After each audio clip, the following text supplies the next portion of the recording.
We have a media restaurant, and we are doing something that frankly very few restaurant brands are doing, where they actually have media revenue, sponsorship revenue, client revenue. I mean, we have a whole business that is separate from selling barbecue and ribs. Welcome to The Bottom Line, the podcast that brings you real stories behind real restaurants. In each episode, we explore the decisions, systems, and stories behind the most successful restaurants out there in the market. No fluff, no hype. Just real operators, real challenges, and real advice from people who know how to get results. Let's get to the bottom line. Thank you very much for joining me today in the Bottom Line podcast, the real stories behind restaurants. And joining me is a celebrity on our field. I can't thank him enough for joining me in this podcast, and he's probably one of the major influences for me to start this podcast in the first place. Shawn, I appreciate you. You brought a lot of people together. You give great feedback on telling. We need to tell our own stories, right? Nobody's going to tell our stories if we don't do it. Be the show, not the commercial. And I extremely appreciate you creating a community. And I'm super lucky to be one of the people in that community.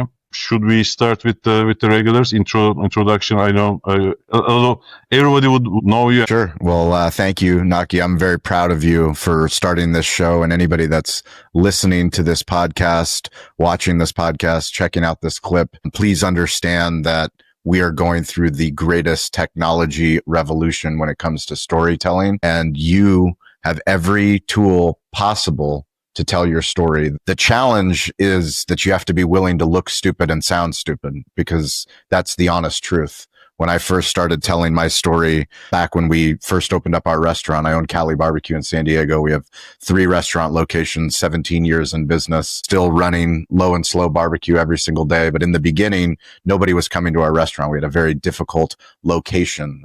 And because of that difficult location, we started doing whatever was possible to market our restaurant, to brand our restaurant, to build community relations, and use the tools that were in our pocket.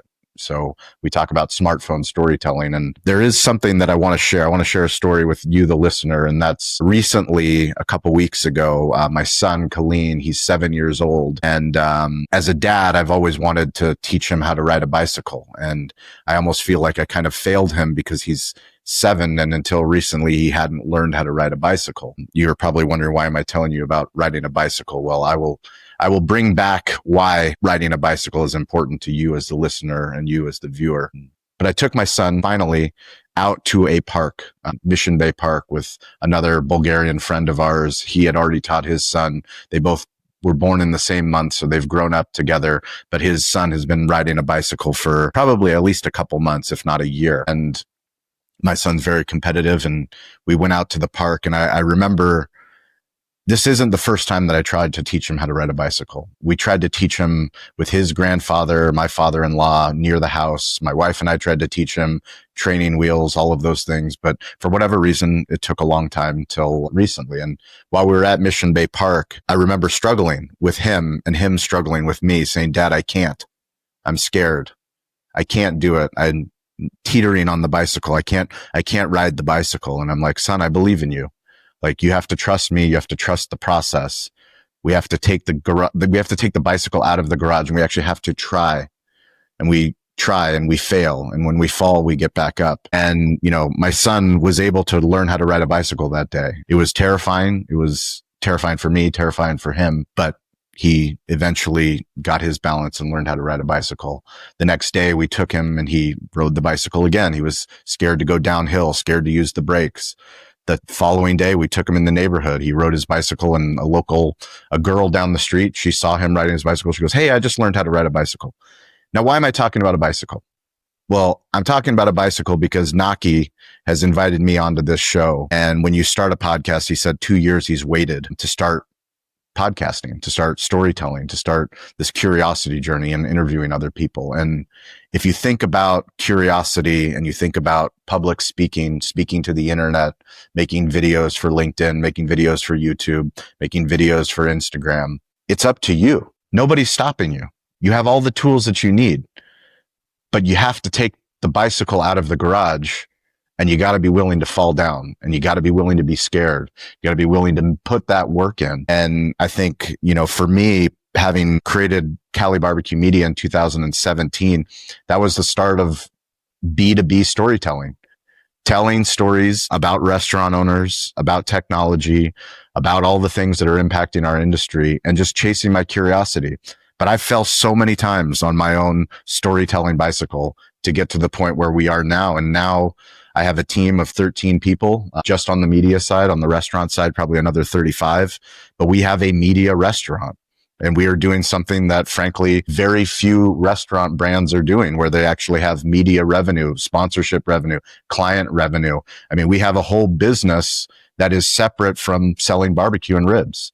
And for me, that's really exciting because I get to go to Chicago, a national restaurant show, and work with brands like Pepsi and Uber and US Foods and Toast and Restaurant 365 and Ovation and Marquee. All of the top technology brands in our space are reaching out to us to help them tell stories, because we were willing to get on that bicycle and ride it a lot and learn a lot about riding a bicycle, and realize there's other people riding bicycles. There's other storytellers, there's other creators, there's other podcasters, and we can build a community, which is, this rising tide community that Naki talked about.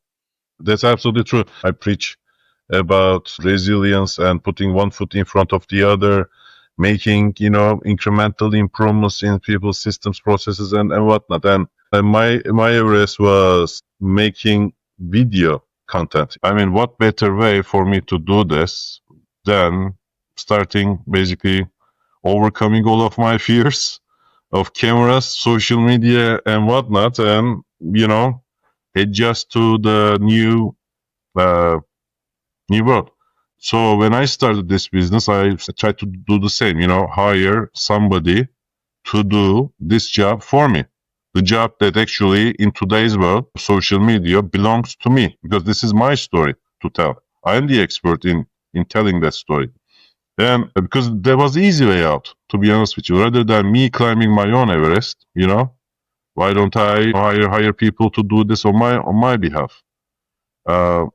We don't live in a world that people want to deal with like companies. They want to deal with real people, that they want to be inspired. You gave me on those rising tides, a lot to think. But I think I took the easy way out for a long, long time.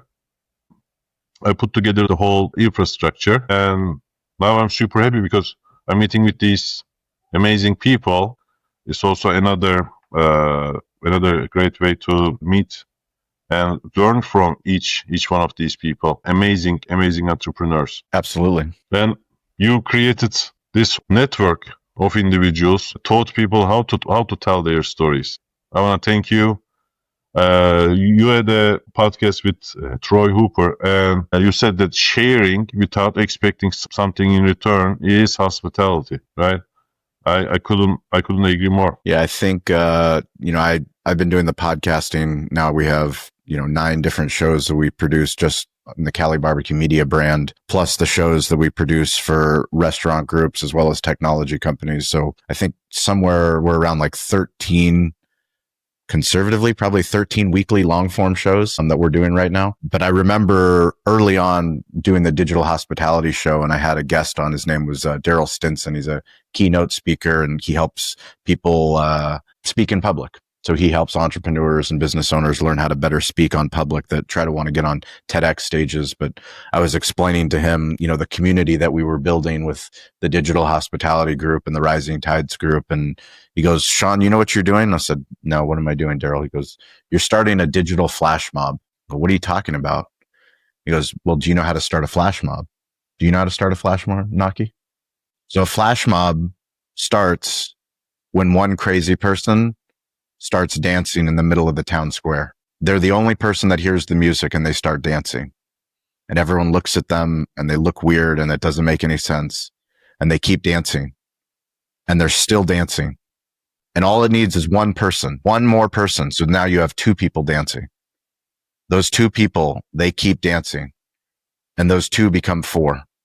And eventually you have a movement where more and more people that believe in restaurants, that believe in hospitality, that believe in storytelling, that believe in technology, they show up in real life and digitally. And that's really what we've started with the Rising Tides community. Is we just started having our Cali barbecue media team meetings on Clubhouse, which is a social audio app, meeting in public, building in public, and saying, instead of having a closed Zoom call, let's just, if anyone wants to join and hear how a restaurant is becoming a media company, come on and join us. We'll talk about sales. We'll talk about marketing. We'll talk about branding. We'll talk about smartphone storytelling. And now that's turned into a live show that we do twice a week. And, we have an incredible community of people that show up and they tell their story and they feel comfortable sharing where they're going to be. If someone's going to be at the California restaurant show or national restaurant show. I mean, there's right now, before we got on this call, I was watching on LinkedIn, and Marquee, which is one of our partners in our digital hospitality tech stack. Kelsey's the marketing manager. She lives in Amsterdam, but she's in London, and she's meeting with Richard Liverman and Adam Foreman and Scott Turner. And they're all meeting because we're all these crazy people from all over the globe that believe in hospitality, that believe in technology, that believe that humans are at the heart of technology. And we believe in storytelling. So, it's really cool to see all of these crazy connections that are happening all over the world. And I think it's just early. I mean, to be honest with you, we have friends in India, we have friends in Canada, we have friends in London, we have friends all over the globe, and they've found, the shows that we do, and they support the shows that we do, and we support one another. And if you guys are listening to this, please join the community. It's free. It's nothing. There's no paid membership. It's just a way for us to keep in touch and support other creators, other entrepreneurs, other business owners. And we're really excited about where it's going. I will share the link of the Rising Tides at the bottom of this video. I met with Scott Turner in London. Amazing. Yeah, it's funny. I'm going to be spending summer. Scott Turner and his family and my family are going to meet in Bulgaria. Yeah, so his family's going to meet us in Bulgaria. Yeah, that's awesome. Yep. He's an amazing person. He is brilliant person. And how can companies work with you, Shawn? Barbecue. So the easiest way for restaurants or small business owners is that we give away everything for free. So we build in public. You can go to our YouTube page, Cali Barbecue Media. We have videos for the restaurants, how to run a more successful restaurant, how to use technology in your restaurant. And if you want to be a media company and you're a podcaster, a creator, we have videos on that stuff. We have podcasts that are free, but the work that we do now for brands is companies that want to start telling their story, whether you're a startup company where you're just you and a co-founder, all the way up to publicly traded companies, we help brands create a show. So we believe in storytelling, and instead of making commercials, even though we do have a division of our business that does make commercials, we believe in organic storytelling. So the better you get at organic storytelling, meaning establishing a YouTube page, starting a podcast, starting a Instagram series, starting a LinkedIn series, video storytelling on a consistent basis. So every single week you're figuring out original content that's going to go to the internet. And then from that original content, we have done a really good job of finding what's the best paid content. So if you want to start running paid ads, we have companies that we now help them create testimonials. So I travel all over the country. Just this year, we were in New York with Google, Davo, and Toast. They paid for us to be in New York. We filmed content with restaurateurs there. We were in Fort Lauderdale and Miami. We just got back from Las Vegas. We're going to be in Chicago. So we go to a lot of cities, and a lot of our clients, our restaurant tech clients or people that serve the restaurant business, have customers or clients in those cities. So because I travel with my media team, it's easy for me to go to a restaurant, film food, film testimonial. Why are they using the technology that they're using? And that allows us to help create really good dynamic paid social as well as organic social for those brands. I will share my experiences about storytelling and how powerful that is. So in my previous life, in my previous job, I worked with a celebrity chef. He had 50-something million Instagram followers. Amazing. So when we were opening restaurants, and we opened so many restaurants together, we didn't put up any kind of paid ads or something. So what he does is he shares reopening with his followers and builds up the momentum. And then when we are opening, there is a line out the door. And so our openings were some of the most incredible times for the restaurant. We made like $4 million in a single restaurant in the opening month. In the month of the opening.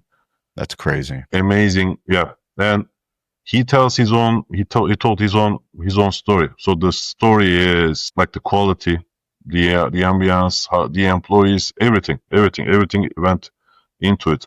It's so powerful that like one day after the Boston opening, like him and I, we were walking in the Boston Commons. Somebody came up to him, and a lot of people come up to him. He's a celebrity, right? A lot of people come up to him, and this girl started crying. His story resonated with her so much so that she was super emotional when she saw him. Like the second story I want to share is, so we were doing a turnaround consulting for a restaurant, and like their sales were down 20% year over year.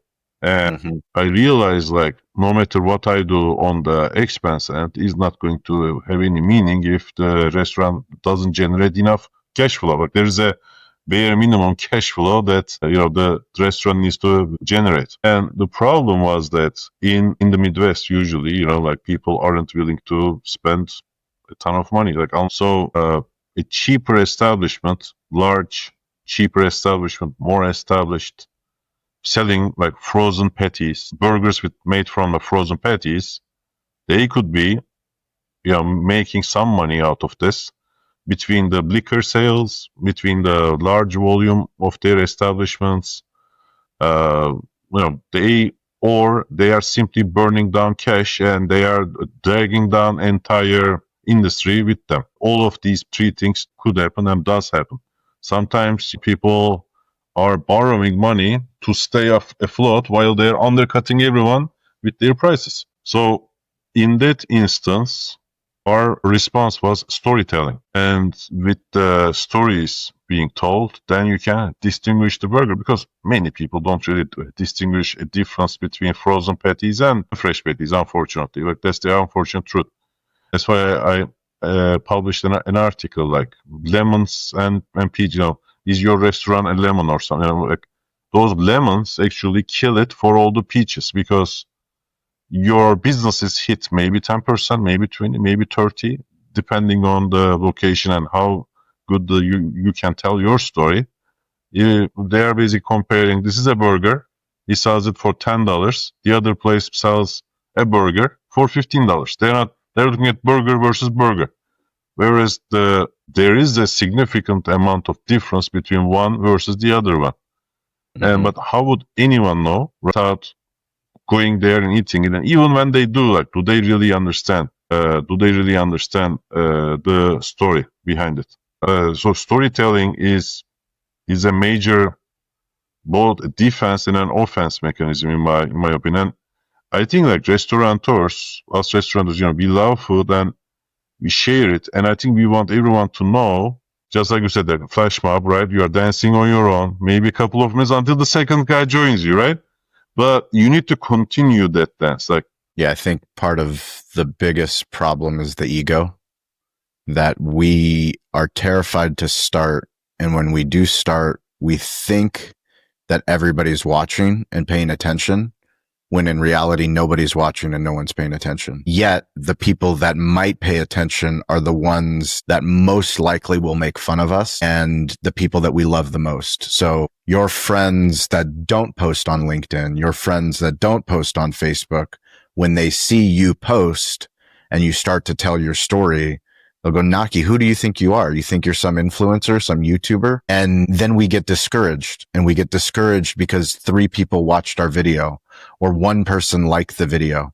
And then the next time we post, maybe 10 people saw the video.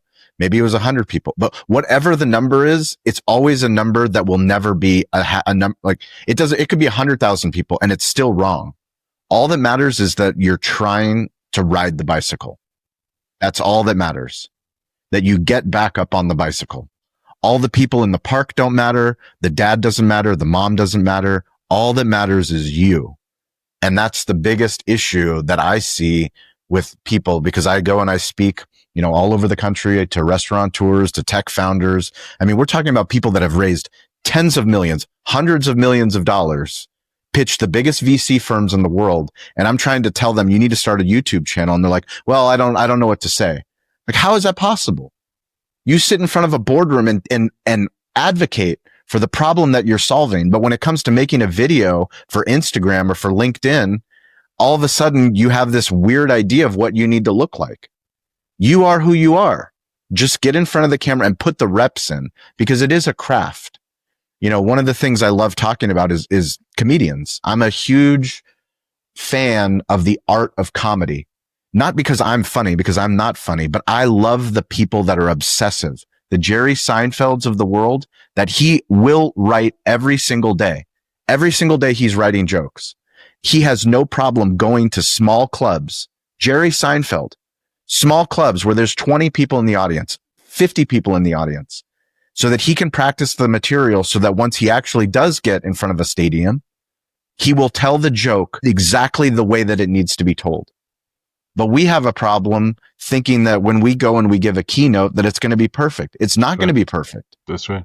How many times did you practice it before you got on stage? Every single day I'm practicing. Every single day I practice on other podcasts, on my own podcast, on my own live shows, in my own videos, so that when I do get the opportunity to speak, I don't even have to think about it.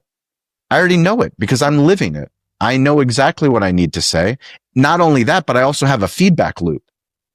So I know, based off of my audience reaction, based off of the comments in the video, based off of the DMs that I get, based off of the people that come up to me after I speak and they go, Shawn, I really appreciate you talking about the orange tree. Well, I have an orange tree story, and I started to tell that story more. And I keep telling the story more and more and more, because every single person has an orange tree story. And you guys are probably sitting there going, well, what's the orange tree story? Well, if you don't know the orange tree story, I have a tree in front of my restaurant. When I first opened up the restaurant, my grandfather, who is a Bulgarian farm boy that moved to this country, he moved here. He became a medical doctor. He started investing in real estate. I was raised by my grandfather, my Bulgarian grandfather, and I never met my father. And when we first took this restaurant over back in the late 70s, he eventually became the restaurant. And my grandfather and my uncle, both from Bulgaria, decided that they wanted to remember the old country and plant roses and plant this orange tree, so that when people came to the restaurant, they would see that. So we planted this, my grandfather planted it, and fast forward all the way to 2008. 2008 was the year that I took over the restaurant. Same property, different ownership group of the restaurant, but it was me and my best friend. We took over the restaurant. I was able to sit at that orange tree with my grandfather, take photos, show him the restaurant that I had taken over. He passed away later that year.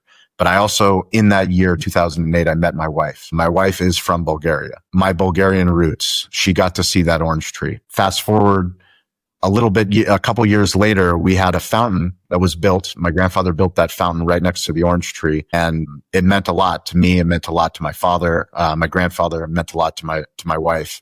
And it meant a lot to the community. When they came in, they saw a beautiful fountain next to the flowers and next to the orange tree. We're a sports bar, so we have NFL football. We're a Chargers bar. We had a Monday night party where the Chargers were playing the Raiders. Full restaurant, 350 people, packed bar. People were drinking. And there was a fight between a Raiders fan and a Chargers fan. And that fight started in the bar and it made its way out to the front of the restaurant. Those two fans fought and smashed my grandfather's fountain. It was broken. I was devastated. My wife was devastated. We actually rebuilt a different fountain next to the orange tree. And fast forward all the way to the pandemic, we decided to go all in on barbecue, add some smokers, remove the back patio in the restaurant. And as we were removing the back patio, we were meeting with the architects, we were meeting with consultants, Gene, Howard, Eric, me, my wife, and we were all looking at the orange tree. The orange tree was sitting in the way of the smokers and our delivery vehicle, for our delivery vehicle to come in to load up the barbecue to take it to our stadium locations and to our caterings. And we kept meeting and we said, we're going to have to remove this orange tree. And my wife said, you will not fucking remove the orange tree. My wife fought every single meeting to make sure that that orange tree that my grandfather and my uncle planted, my wife from Bulgaria, to make sure that that orange tree is there. Now, if you come to our restaurant, you'll see the orange tree right next to the smokehouse. And the reason why I tell this orange tree story is that every single person that's listening to this podcast, that's watching this video, has a story of significance in their life, in their business that they don't talk about. The more that I talk about the orange tree story, the more people go, thank you for sharing the orange tree story, because I have a story about a sign, about a picture, about a painting, about a location, about the name of my business, about the first day that I opened. There's some story somewhere that you've probably just take for granted. But the more that you tell it, the more that it will connect people to you, to your story, and will build deeper community. 100% agree. Everybody that have their own business, right? We are lucky enough to choose our own work. Like, unlike being an employee where you're hired to do a certain job, we chose what we do, and all restaurateurs or like consultants, like everybody who develop a tech, they did the same. And there is a reason that they have done it, and that's not just money, right? That's not just I'm good at this, I can make a lot of money, but it's they are looking for probably more than one other satisfaction out of it, right? And I think without understanding their motives, and they tell their own story, and you would never understand that. Shawn, is there anything you would like to add? I mean, I think anybody that's listening to this, if you're in the restaurant business, I think one of the most important things, 25 and beyond, is to understand that vendors, the people that are on your expense sheet that Naki talked about, we can't treat them like vendors. We have to start treating them like partners. And what do I mean by that? I mean that the companies that we spend money with, we need to be in a true partnership with them, meaning we have to reach out as restaurant owners. And it's a weird thing to do, to go, well, why should I talk to my linen company? Why should I talk to my point of sale company? Why should I talk? Like, they should be delivering to me and I need to squeeze them for the best price. Well, guess what? I'm here to tell you that they have no idea what's going on in your business. No. And in fact, better that you have a relationship with all of the salespeople that you spend money with, and you meet with them and you inform them of the things that you're struggling with, the things that you're succeeding with, the events that you have coming up. They will support you. You have to ask for help. They cannot assume that they know, like, these companies are probably serving hundreds, if not thousands, if not tens of thousands of restaurants. They have budgets. They have things that they can do to help you. And if they don't, there is a competing vendor partner that you can reach out to that you should switch. There's never been a better time where true partnership matters, and the humans behind these brands are willing to help. I mean, my favorite case study is Toast. Toast has over 6,000 employees, publicly traded company. They have, I think, 140,000 restaurants on the platform. The humans at Toast are absolutely incredible.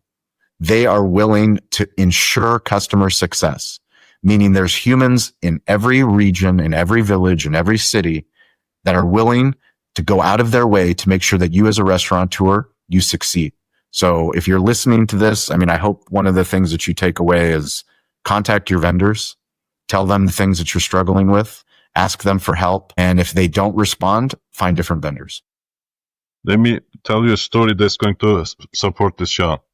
So in 2018 or 19, I was tasked to go to Dubai and help the operations over there, because everything that I did built here in the US. This is a global company, and their biggest operations, the real money maker, is in Dubai. Probably the most profitable standalone restaurant in the history of mankind, especially per square foot. I don't think any other restaurant makes more money than. What was the total gross volume? What was the volume of the restaurant? Can't say. Think about the highest grossing restaurant in the US.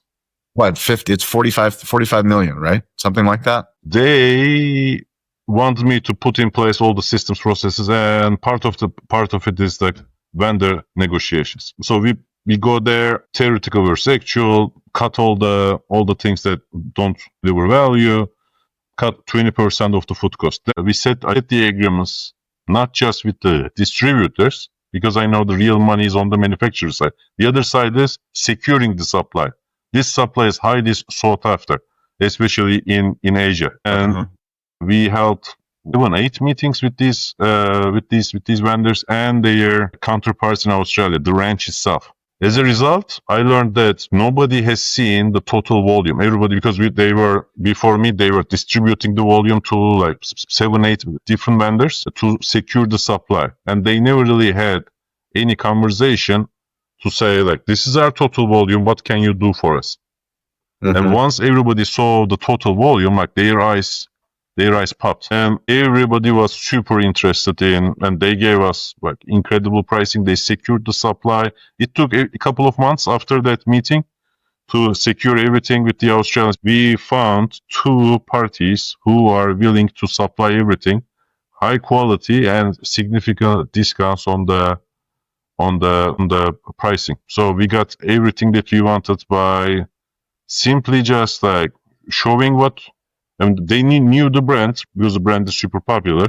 They knew that we were big, but first time I showed them like, this is what we purchased, then their eyes were just, that it's crazy. Amazing. Shawn, thank you so much for joining me today, telling the stories. And anybody that's listening, please reach out anytime, Shawn at calibbq.media or Shawn P. Walchef. On Instagram, it's probably the fastest at Shawn P. Walchef. LinkedIn, all the platforms. Happy to talk to anybody. I'm going to put all the links in this video, and I encourage everyone to work with Shawn and his team and tell your stories. You need to start somewhere, and starting is the biggest challenge. But once you start, keep on going. It will take a while, but work with Shawn, so it's a breeze to tell your own stories. Take that storytelling bike out of the garage. That's right. Thank you, Shawn. You got it. Thank you. Thanks for tuning in to The Bottom Line. If you found value in today's conversation, make sure you follow, share, and leave a review. Have a question or need a professional's opinion? Then be sure you reach out using the links in the show notes below. New episodes come out every other week, and until then, we will see you next time.